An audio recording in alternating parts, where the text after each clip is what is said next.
in this industry, 99.9% of all people in the business are customer facing. They're either talking to them on the phone, they're meeting with them in the home. So how people think about an organization affects how they feel about an organization, which determines how they act when they're in the organization, which ultimately defines the success or the failure of a business. All right, everybody, welcome to another episode of the Wealthy Contractor podcast. He's back. My friend Brian Gottlieb is back. And I am very excited because Brian's book is finally available. Beyond the Hammer, Brian Gottlieb. And we have at least 2 copies of it. At least 2. Great book. I was fortunate enough to get the very early versions of the book. How long did it take to get this whole thing together? Oh gosh, almost 2 years. Almost 2 years. Yeah, it's been a journey. It's a fantastic book. Everybody listening to this has got to go and get it. We are going to talk about what's in it. But there's stuff in this book that you could literally take and start to build things into your business directly, right out of the book. And I won't jump ahead here because I won't do it justice. But yeah, this is great. And it will be, by the time this gets released, it will be available on Amazon. Because as we're recording this, it's on pre-order, but it'll be ready. What was the date? Like the 11th? September 10th is the official launch date. All right. Yeah. So when you guys are listening to this, it is available. Go to Amazon. And by the way, when you do go to Amazon and you buy the book from there, make sure you leave a review for the book. And if it's not 5 stars, contact Brian directly. If you don't think it's worth 5 stars, contact Brian directly. And he'll probably buy the book back from you. Great point. So I just put that out there too. Don't worry. Only about 7 or 8 people listen to this, so you'll only be out a few bucks. All right. So let's talk about why the book, and then tell us about it in your own words. Sure. Why the book, right? Why did I decide to finally write a book? Look, we all know if you're a leader, a manager, a business owner, that you're trying to lead a business or a team and things aren't going as planned, we all know it's aggravating, it's frustrating, it's all of that. And misalignment plagues organizations, which really affects team performance. And there hasn't been an actionable book that's really about leadership for the home improvement business and the home services business that exists. And I wanted to create something that was, first of all, super approachable, secondly, super impactful, and thirdly, very actionable. So it has a lot of easy entry and exit points. It's specific to our industry. You read it. And look, I'm really proud of it. And I think it's going to really make a huge impact for so many businesses, creating an aligned team, getting consistent results, and dealing with getting past all the challenges that come within this industry. Yeah. Well, this business is all about developing good people around you. You and I have gone back and forth on the whole, what business are we in? Are we in the sales and marketing business, or are we in the people development business? And I think that I'm going to stand by my position, which is I think that the base at the base level, you've got to understand sales and marketing, because this is a direct sales model. We're going into people's homes, sitting at the kitchen table, doing presentation. It's not like retail. They're not coming to us. It's not a restaurant where we've got complete control over the entire environment. It's a direct sales model. But you're absolutely right that after a certain point, this becomes all about developing people, building teams, and getting all of those people kind of going in the same direction. And that's hard. We can both agree, whether you're a training organization or sales and marketing company, right? We both agree that in this industry, 99.9% of all people in the business are customer facing.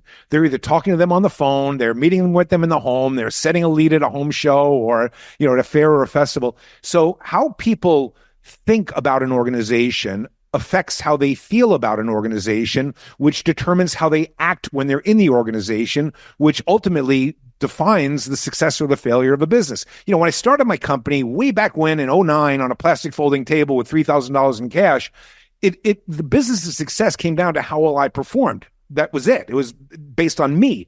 But the moment you start hiring people, now the organization, the performance is based on how well the teams behave, and how the teams perform. And by the way, that's both when the leader is watching and in their absence. So getting an aligned team and getting everybody moving in the same direction and executing not just well, but executing well with consistency and making it really part of the DNA of the business is so important if you really want to grow a healthy organization. Well, you can't do it without. Right. You might have moments of success, but you're also going to have a lot of moments of challenges. I like that. You have moments of success. Yeah. Temporary moments of success followed by lots of crap that you have to clean up and deal with. And then. And in all fairness, I was listening to one of your other podcasts that you did with our friend Vince Nardo, and we were talking about the pre-COVID and post-COVID world, right? So I think a lot of the post-COVID, everything was going like crazy, and we all thought we had great businesses. But now that things are kind of turning back to the way things used to be, we start to see the deficiencies in our business. Wow, it's a lot harder to make a lead. There are a lot of sales reps that have never sold in a post-COVID environment. So the business has changed, and we need to make sure that our teams are aligned around what it means to truly win in today's environment. So the book starts off with a parable. And I just told Brian that years ago I tried to do this, and damn, it's hard to write a parable. It is not easy to write a parable, but it's a great story. I had a question for you. I meant to ask you this the other day. Sure. How much of you is in both characters, Warren Construction and Marty? Yeah, it's very much so. I've lived both sides of it. So there's a piece of me in both of them. How about that? Yeah, I there's a few things in there that when I read, I went the first time. I think I asked you about it. There was a few things on the Marty side that sounded like you, right? But there was some stuff on the Warren side that also sounded like you.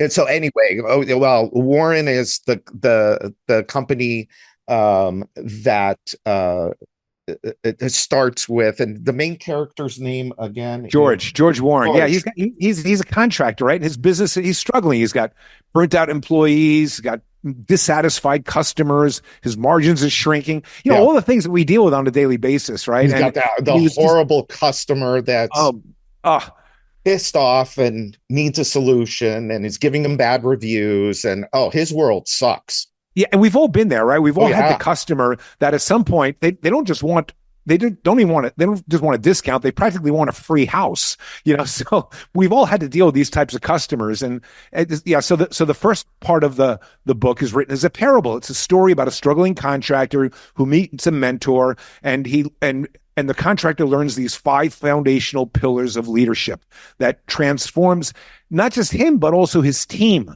The second half of the book shifts from storytelling to strategy. So it's with how to implement these 5 pillars into any business in the home improvement space, actionable ways to do it. And again, good stories on both sides, but I think anybody watching this will find it a fantastic read and an amazing audiobook version, by the way. Amazing. I think I told you when you sent it to me and I received the however it came FedEx package. And I'm looking through it. I couldn't stop. It was like I texted you afterwards. I said, "Damn, this is good." I couldn't put it down because it's easy, and that's why parables are so great. And it really kind of helps get the story told, but with feeling and with emotion, which is not, by the way, as a writer, is not always easy. It's not always easy to do. So, okay. So I keep calling him Warren. His name's George, but Warren Construction. He's in a world of hurt, and he meets Marty. Who runs an amazing company. Correct. And the thing that's always, this as well as I do, I think, is that if we try and grow our businesses in a bubble all by ourselves, and I've done this before, by the way, I'm guilty of this. Me too. You're very limited by what you can do, the type of organization that you can run, because you're living inside of your own head. Yeah.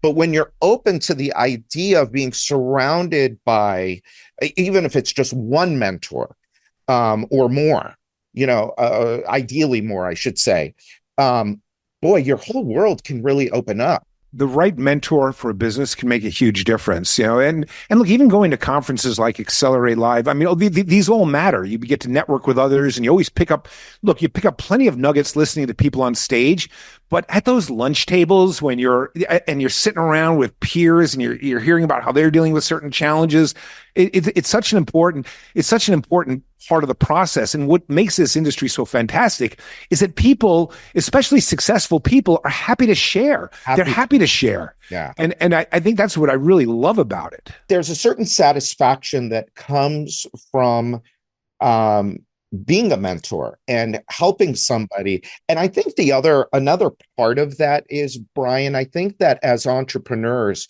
we're lonely. And I've said this here before. I mean, to most people, this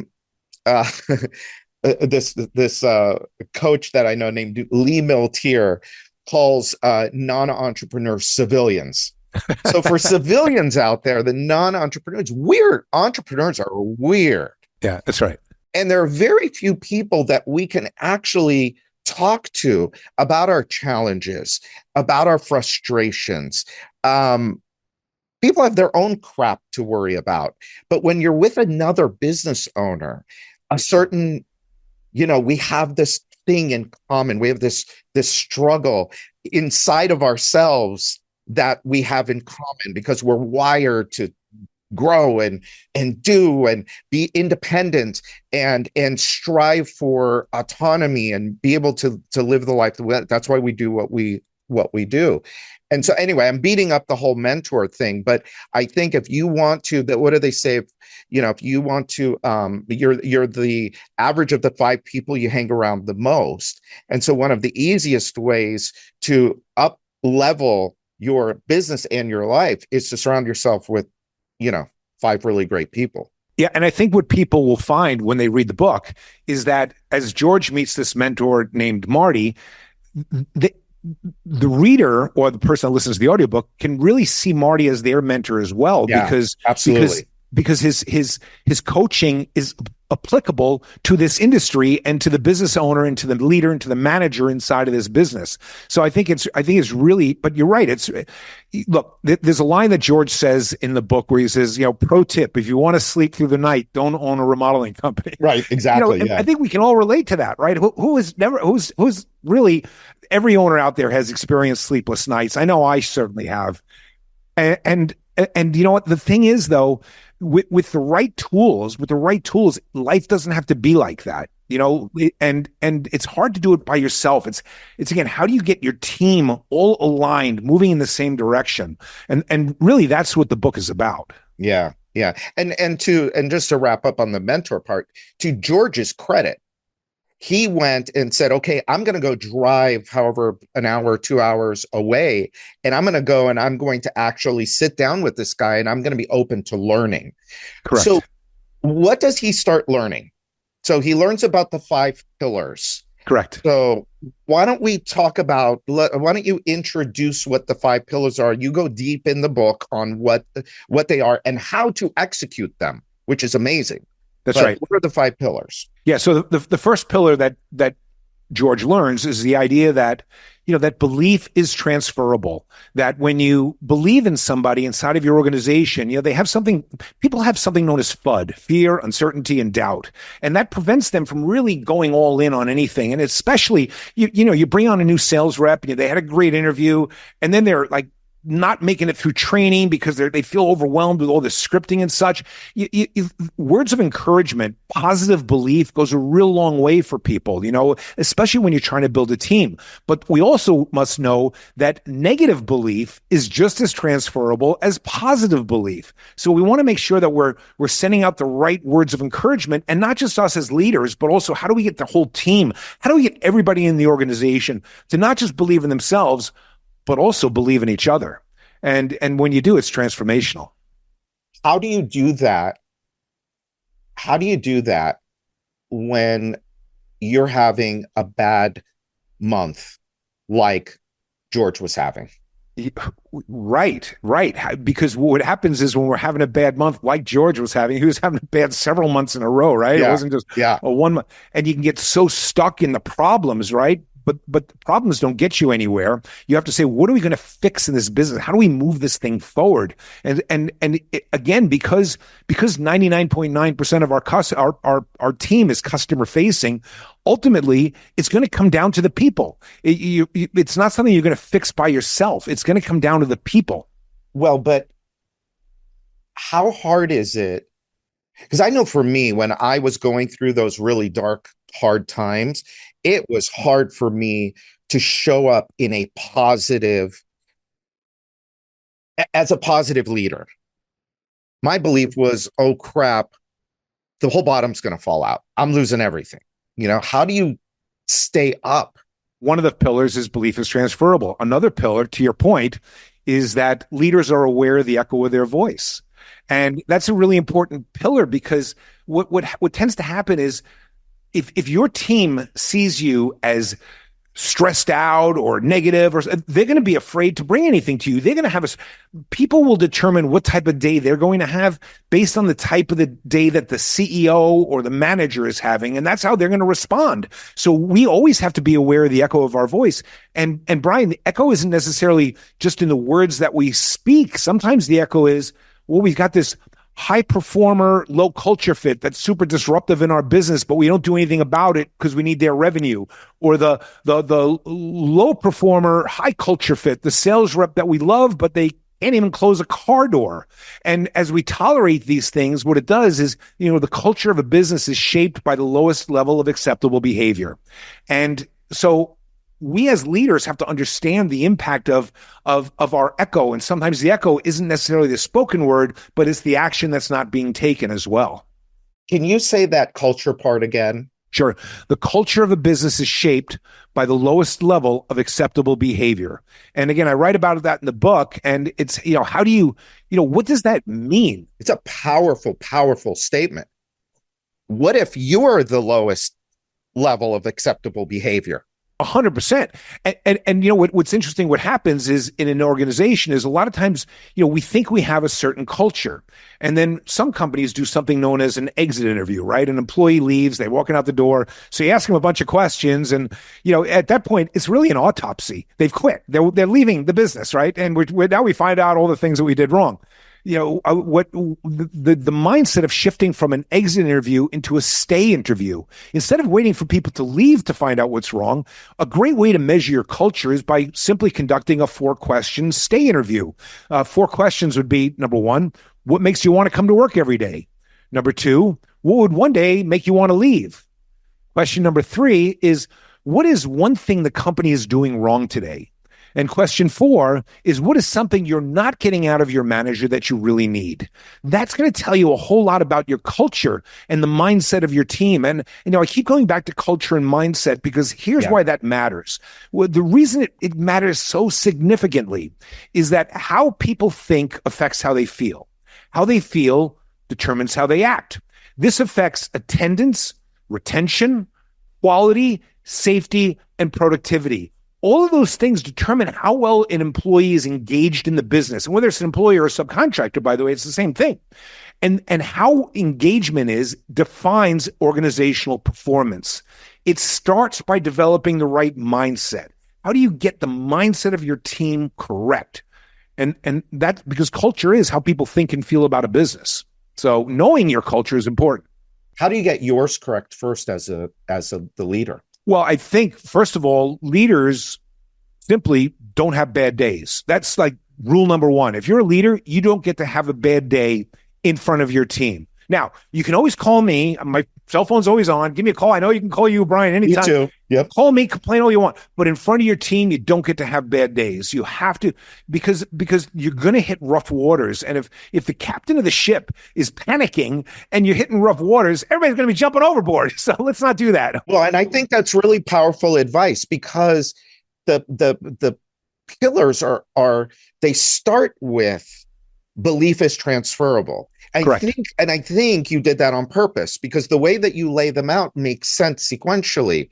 And so if you don't believe in yourself and you don't believe what you are doing, how are you then going to be able to transfer that or quote unquote sell it to everybody else?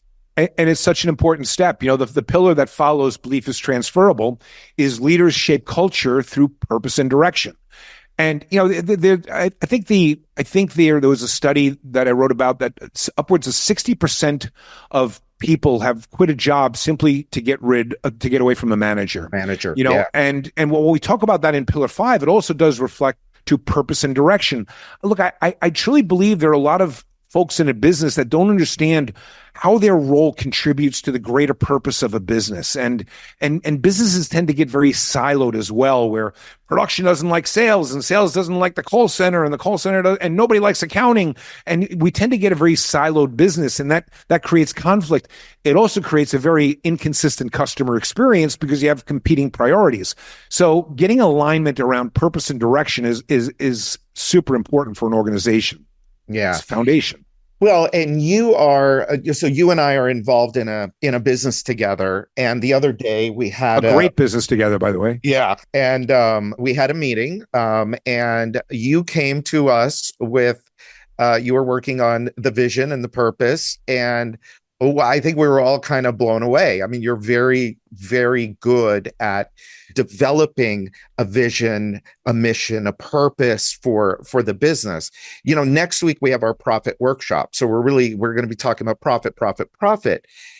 But profit and making money is not a good purpose necessarily for a business. It's a metric. Yeah. So when we talk about vision and purpose, yeah, how do we come up with that? How do you develop that? Where does that come from? Yeah. So look, I think it starts with, why do we exist? What is our purpose as an organization? Why are we doing this? Right. At the different businesses that I've owned over the course of the years, our mission statement, as most people know, is do well and do good, which means to make a decent profit decently. Now that's a mighty broad topic, right? What does it mean to make a decent profit? And what does it mean to make it decently, right? What does it mean to do well? What does it mean to do good? But I think any organization, the more you can define what is your purpose, but then really to get people aligned, they need to know where the business is going. Where's the organization going? What does it aspire to become? And how does it win?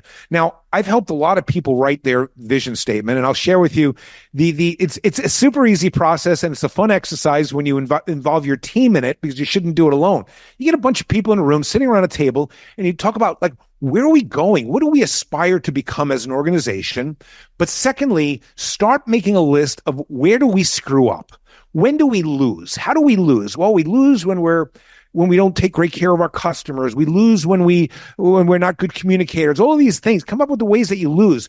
The opposite is how you win. So you can create an aspirational new chart, a new course for your team on this is what we aspire to become, and this is how we win, by simply doing the things that don't make us lose. And but then everybody understands their place, and it definitely really contributes towards alignment. Yeah. In one of my businesses years and years ago, 20 something years ago, I basically made a list of what are all of the things that a customer hates about working with the trade that we were in. Yeah. And we came up with that list, and then we looked at that list and we said, okay, now how are we going to overcome every single one of those things? And that we didn't really have a vision necessarily.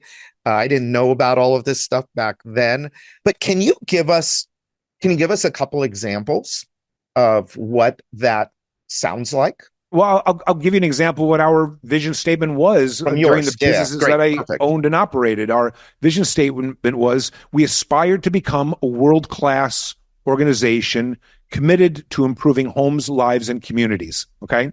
We win by being excellent at recruiting, by being a training organization, by being excellent communicators, and only choosing products that added value to our customers and our company. You see, I had made the mistake in business in the past, in the early years of business, is I would sell stuff, but I didn't make any money at it. The customers loved it, but I didn't make any money at it. And so I had to eliminate certain products in my business. So that's why that was plugged into the vision statement. I want to install products that add value to our customers and our company, and not just our customers, because so it does add clarity on decision making as well. Yeah. No, that's really good. And it's got to be about more than just making money. And again, like you said, money is your scorecard, is telling you if you did it right.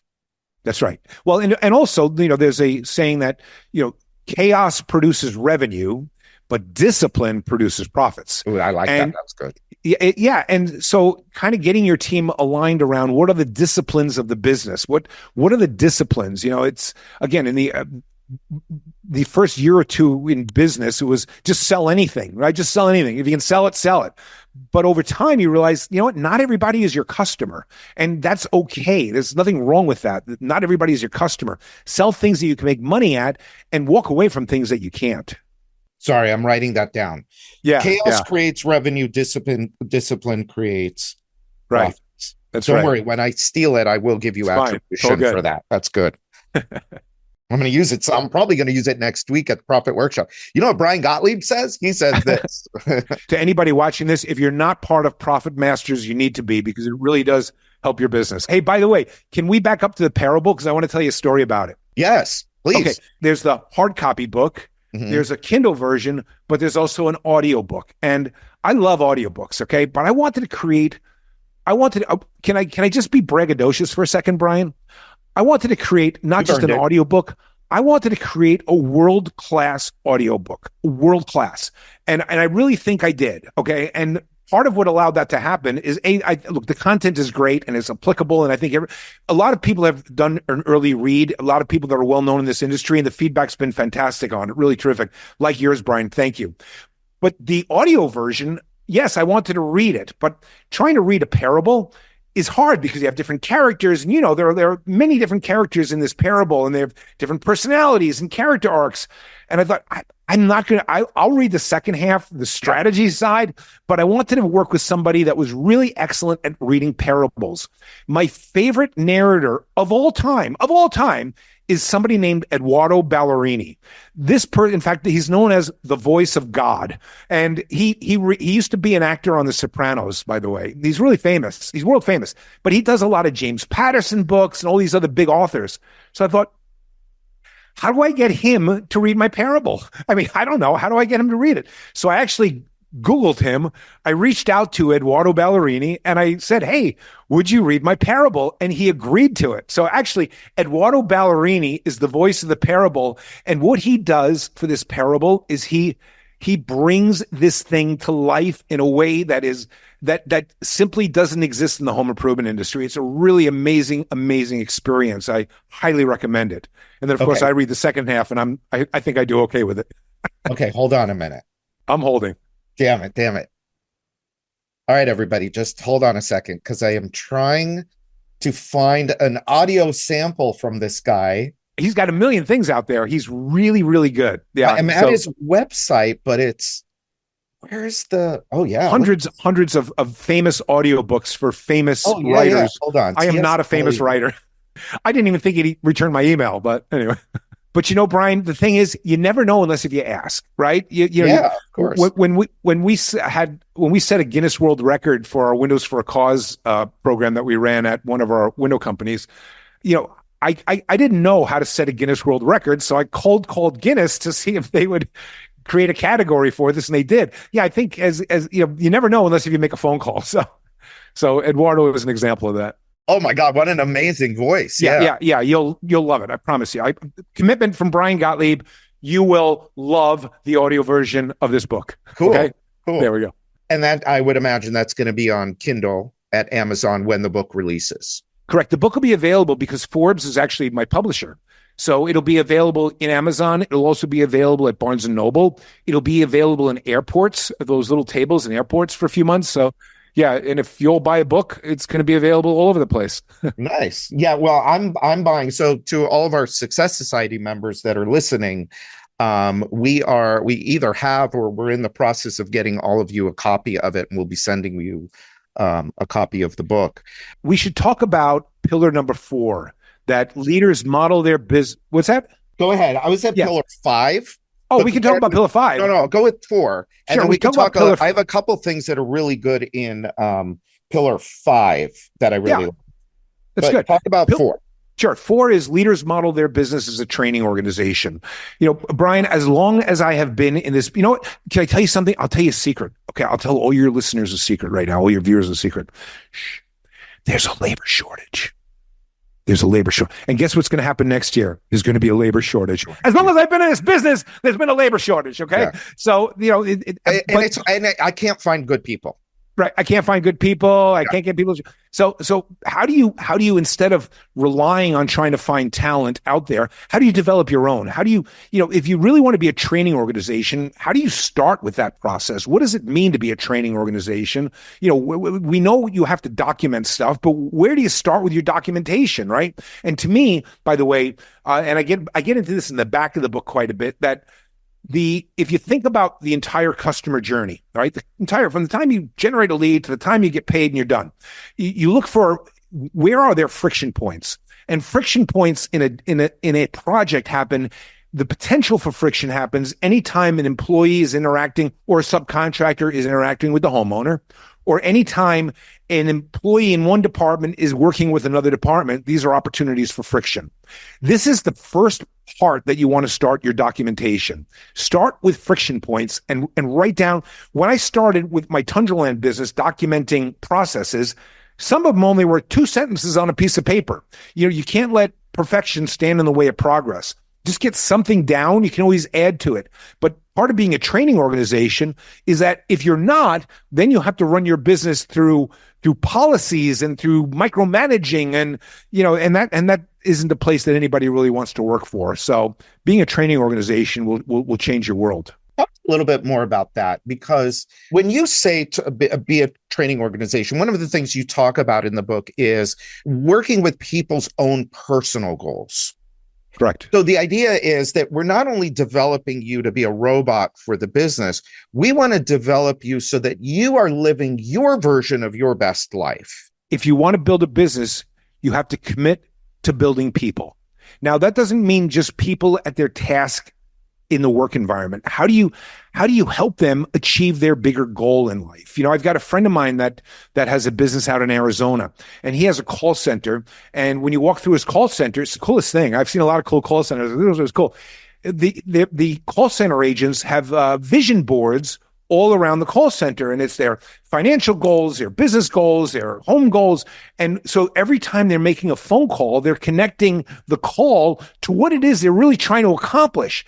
And when we can connect people to something beyond the KPIs of the business, that what are the KPIs for? Look, the KPIs are for me, but by them accomplishing the KPIs, it's for them because it helps them accomplish a much greater goal. And taking the time and really connecting with people is really important. And teaching your managers how to do that is a game changer for a business. Yeah. A lot of people struggle with, so I was just on the phone with a client a couple days ago. Their business is going to do, I don't know, somewhere between 6 and 8 million this year. They're profitable. The challenge is it's all falling on him and his partner. Yeah. And they keep trying to build a team. Yeah. And he's gone through a few sales managers.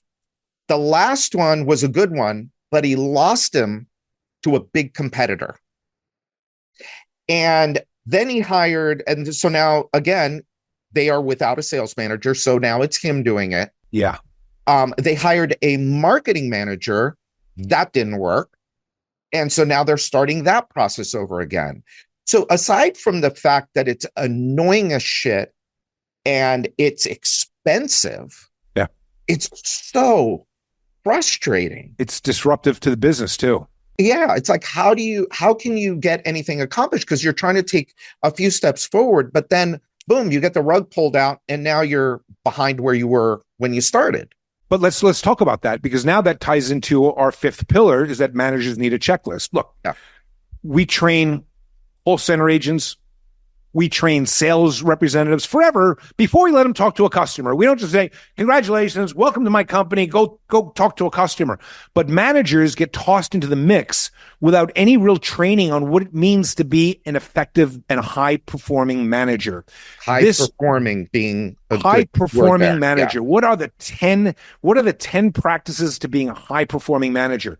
This book, I've dedicated a lot of this book to each and every one of those practices that go into being a high-performing manager, so that you can take this book and you now have a training guide for your managers. And when you make better managers, because, if we back up, I bet if we really peek behind the curtain of that sales manager that left for a bigger company, there was probably something else going on too that made him want to leave. Because people don't just start a job and change a job because somebody across the street is paying $1 more.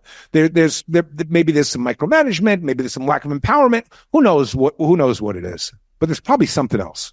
Yes, I agree with you. And I shouldn't say I agree with you. I'll say you are exactly right, because there are other issues there.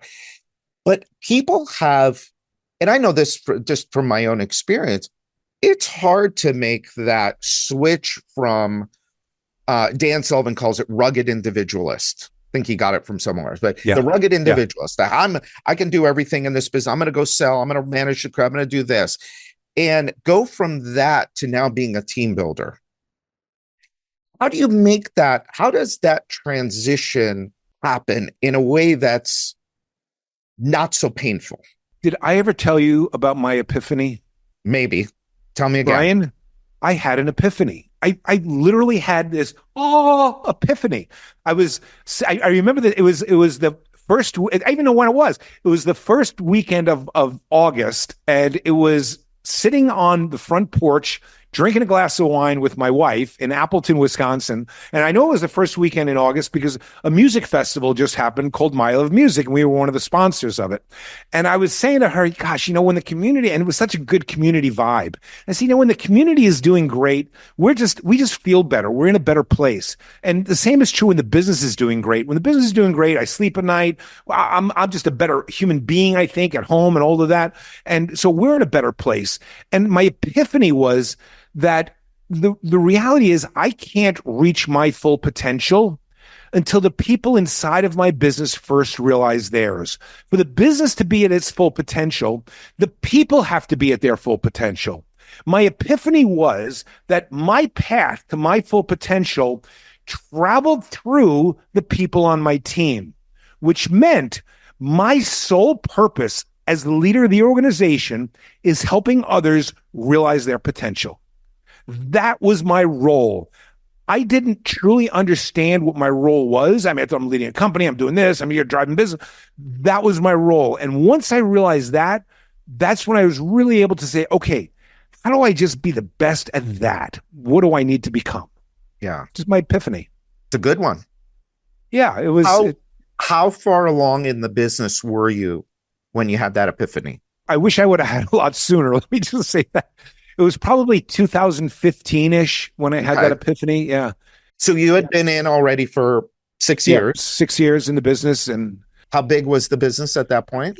Probably $30-ish million-ish, plus or minus. We were, when I sold all the businesses, the family businesses, we were doing 150 million. Yeah. So at 30 million. But look, in many ways, I was the bottleneck. It was, and that's just not a sustainable course. It's not even a great work experience for people. That's right. Yeah. Well, that's probably why this person left for a better opportunity, because probably not a great work environment. Yeah. And then, when you think about, we brought in this marketing manager and they didn't work either. Like you were saying with that story, it's, I would question, how are we interviewing people, right? And we do get into some interviewing in the book on how to hire people and hiring to ether and some of those sort of things. There's a lot of good nuggets in this book that, again, are very actionable. But yeah, are we hiring people for the right reason? When we talk about inspecting culture, yes, you can inspect culture through doing a stay interview like we talked about.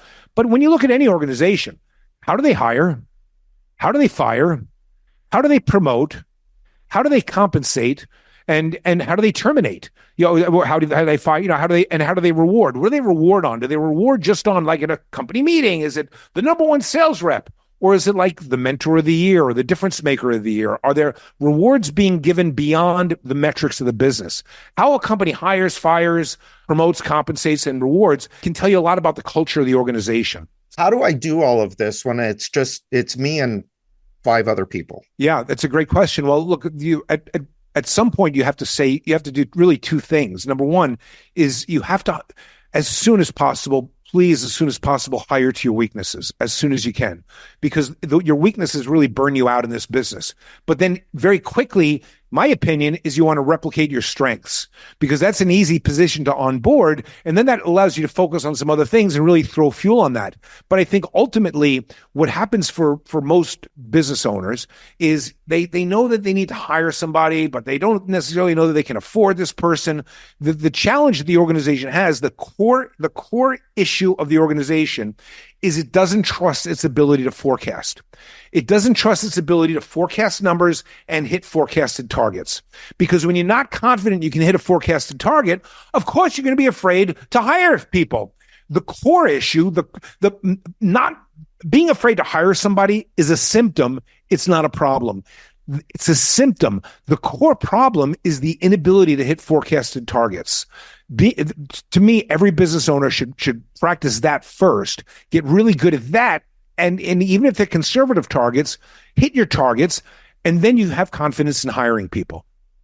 It's so interesting that you say that. And again, you're right. And there's so many people that are just flying by the seat of their pants. Whatever they have no idea what kind of revenue they're going to do next month. Right. They have a dream, they have a hope, but there aren't metrics in place. There aren't KPIs. There's an accountability in place to get them there. And wow, that's big. So how do you, again, it's me and 5 people. So how do I set that up? What does that look like? I'll share with you when you say, what was the secret sauce to growing a big business? If I were to really, because I've had 2 years to think about this, because sometimes when you're in the mix and doing it, it's like, it's just going. But as I really reflect back, the secret sauce of the business was to go from just me on a plastic folding table to 600 employees when I eventually sold all the businesses, is you have to hire a lot of people and you have to grow quickly. But we were excellent at hitting forecasted numbers.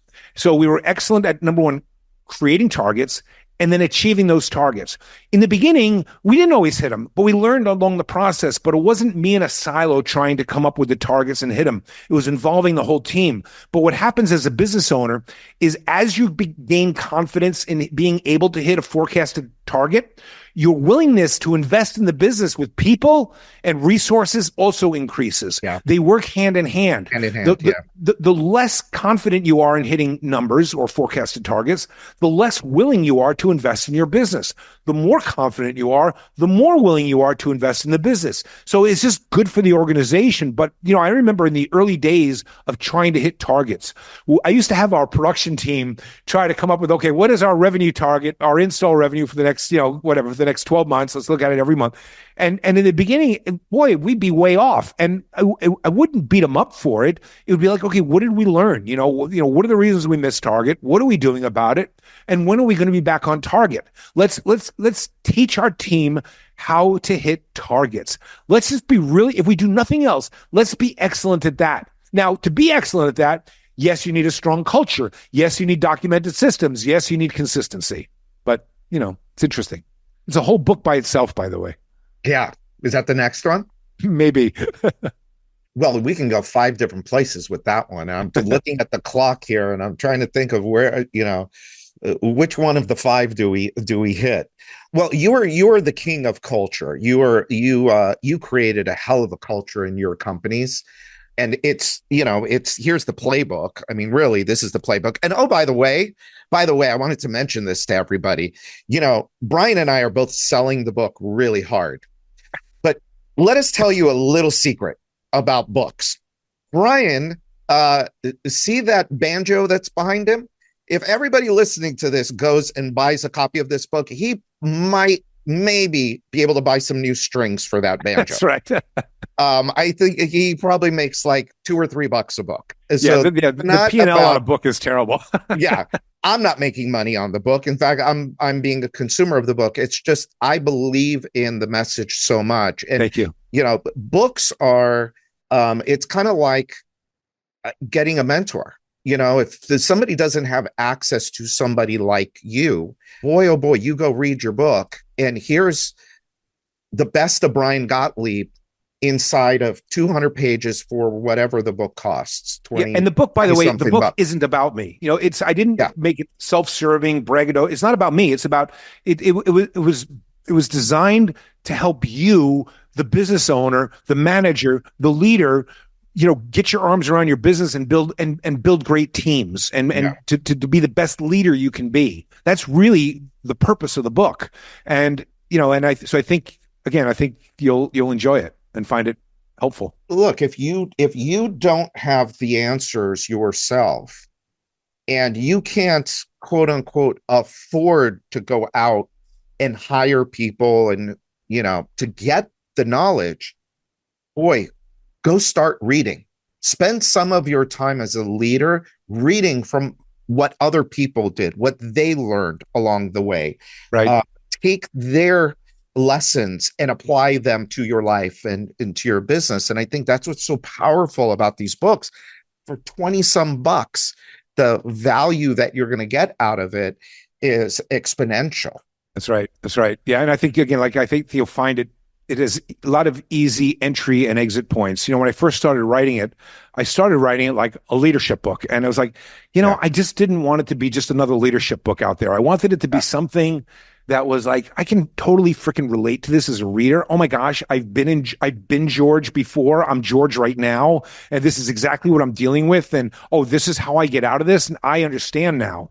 And just make it really actionable so that it's not this theoretical thing that I got to figure out how I'm going to apply it to my business. This is super applicable to your business. So I think you'll really, truly enjoy it.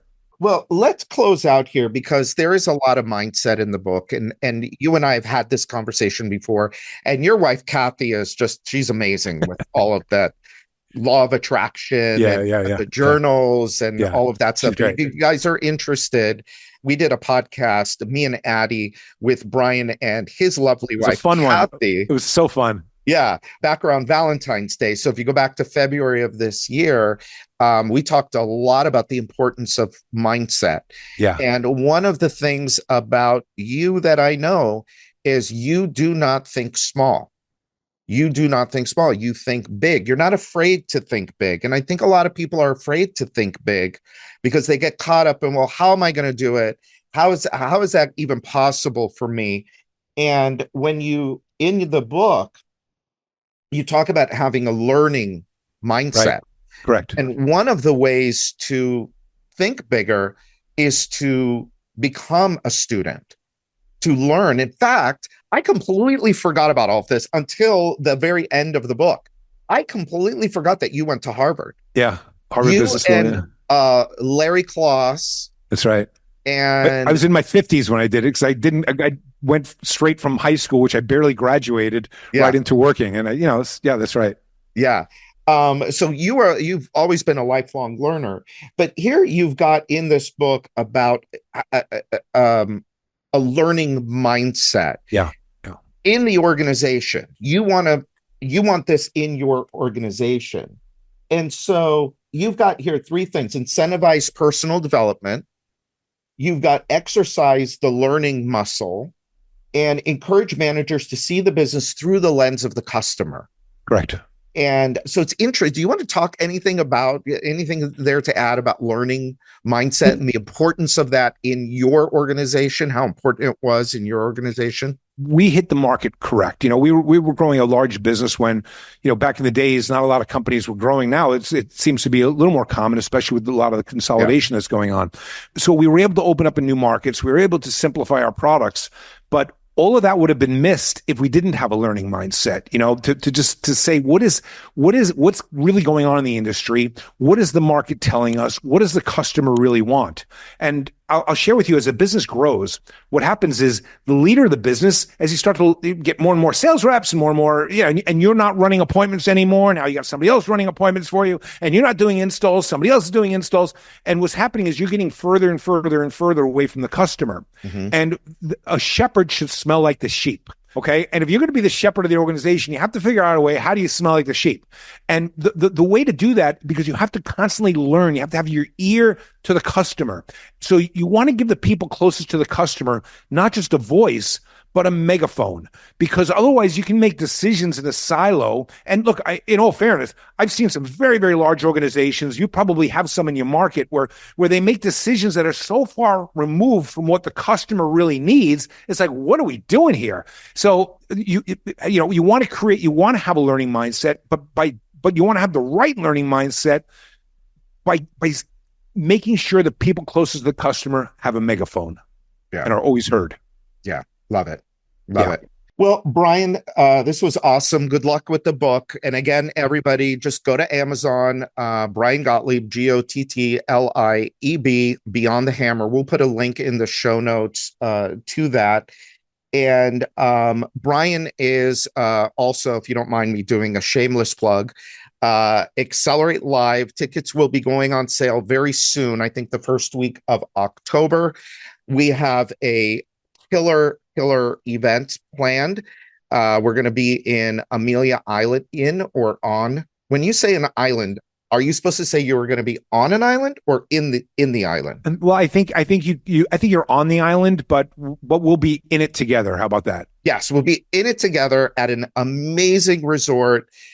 Brian will be one of our speakers. He's been kind enough to agree to that. And if you've never met him, if you have never experienced him live, you got a little tiny taste of it here, but he has no shortage of energy, and the information that comes out is gold. So looking forward to that. And I appreciate you, my friend. Good luck with the book. Brian, thank you for your friendship, for all you do for this industry. You make such a big difference in so many people's lives, for the events you put on, they're best in class, and for helping me promote this book, not for the money, but for the impact. It's for the impact. So thank you. I appreciate it. You're welcome. My pleasure. All right, everybody. So until next time, this is Brian Kaskavalciyan, and this is the Wealthy Contractor Podcast.